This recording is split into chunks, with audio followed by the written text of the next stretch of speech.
तो कितने ऐसे हैं जिनको आध्यात्मिक लाभ मिल रहा है। हमारी बात ना मानो तो हमारे पास रहो, तुम्हें लाभ नहीं मिलेगा।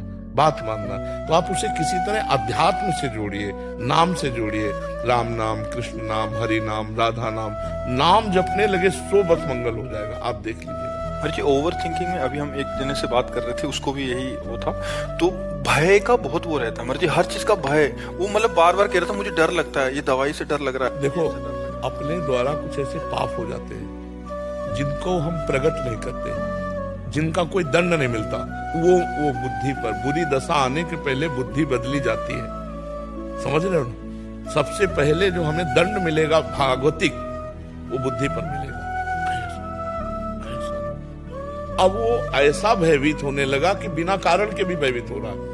वो काल्पनिक भय पैदा करके भयभीत होता चला जाता है और उसकी मानसिकता बिगड़ती चली जाती है। और उसको कोई प्यार देने वाला, कोई समझाने वाला अगर उसको समझाने की भी चेष्टा करे तो नहीं समझेगा। उसके लिए एक ही दवा है, नाम। विश्वास मान लीजिए, ना ठीक हो जाए तो हमसे बताइए। अरे जी, आपके जो शरणागत भक्त के लक्षण आप बताते हैं, निर्भय, निशंक, निशोक, निश्चिंत और विपरीत भावनाओं को त्याग, इससे सारे लक्षण उससे विपरीत दिख रहे थे। वो शंका कर रहा है, वो शोक कर रहा है, वो अनिश्चिंत है। हाँ, अब जैसे मान लो आप कहते हैं हम कोई पाप नहीं करते, लेकिन आपने वीरपात किया, उसमें एक बच्चा होने की सामर्थ्य है। अगर वही गर्भाशय में पहुंच जाता तो बच्चा होता ना, तो एक बच्चा की हत्या हुई ना। लाखों पाप हो रहे हैं, लाखों अपराध बन रहे हैं, ये सब करेंगे क्या? ये करेंगे क्या? तुम्हारी बुद्धि को भ्रष्ट कर देंगे। इसको खिलवाड़ समझते हो? जो हमारे ऋषि मुनियों ने शास्त्रों में लिखा है कि 20-22 वर्ष तक ब्रह्मचर्य रहो, इसके बाद पाणी ग्रहण संस्कार करो, गृहस्थी में जाकर संतान उत्पत्ति करो, धर्म पूर्वक चलो, अपने पति को भगवान मानो, अपनी पत्नी को भगवान मानो, दोनों प्रेम से रहो, एक पति व्रत, एक पत्नी व्रत। ये सब क्यों कहा गया है? पापाचरण, मनोरंजन, तो भी भोगो, कुछ दिन बाद मनोरंजन का फल अपने आप आ जाएगा कि आपका दिमाग ही आपको दंड देने लगेगा। अपने हाथ से अपना गला काट रहे हैं लोग, अपने हाथ से अपने को फांसी में चढ़ा रहे हैं, अपने हाथ से जहर खा रहे हैं। ये क्या हो रहा है? इतना दुर्लभ मानव दे और आप इस तरह नष्ट करें, उसका कारण है आपका गुप्त पापाचरण। पापाचरण होने के कारण हमारी बुद्धि शुद्ध नहीं हो पाती। अगर शुद्ध बुद्धि हो तो मानो जैसे हम फेल हो गए, तो पहली बात तो शुद्ध बुद्धि होने पर फेल होगा ही नहीं, क्योंकि अपने चैप्टर को बहुत अच्छी तरह पढ़ेगा। और वो डिस्टर्ब है पहले ही, बॉयफ्रेंड, गर्लफ्रेंड, व्यसन, ये वो कई ऐसी बातें होती हैं जिनका लौकिक चिंतन करते करते वो और उतने में हो गया फेल। अब सोचा घर वाले डांटेंगे और मेरी स्थिति क्या, इससे तो ऐसे कई हैं। किसान हैं, विद्यार्थी हैं, खिलाड़ी हैं, बहुत से लोग ऐसे हैं, व्यापारी हैं, जो अपने को असमर्थ, असहाय, असफल समझ करके और ऐसा नहीं करना चाहिए। ये नहीं करना चाहिए। और ये तभी रुकेगा जब बुद्धि शुद्ध होगी।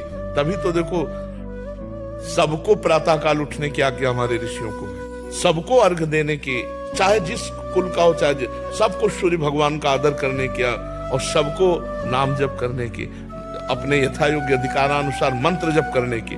अब देखो, गायत्री मंत्र का जो आखिरी अर्थ है, वो परम सत्य मेरी बुद्धि को प्रचोदयात्, सत्य की तरफ प्रेरित करे। पूरा मंत्र तो हम नहीं करके, कोई अधिकारानुसार कहा जाता है, वो परम सत्य मेरी बुद्धि को सत्य की तरफ प्रेरित करे। प्रातः काल उठकर प्रार्थना, तो बुद्धि शुद्ध होती। अब आप देखो 10-10 बजे तक सो रहे हैं, सूर्य भगवान उदय होने का कोई मतलब ही नहीं है, कोई दिनचर्या ही नहीं है, कोई दिनचर्या नहीं है। कुछ कार्य कर, कुछ कार्य कर। मनुष्य जीवन व्यर्थ नष्ट करने के लिए नहीं मिला है।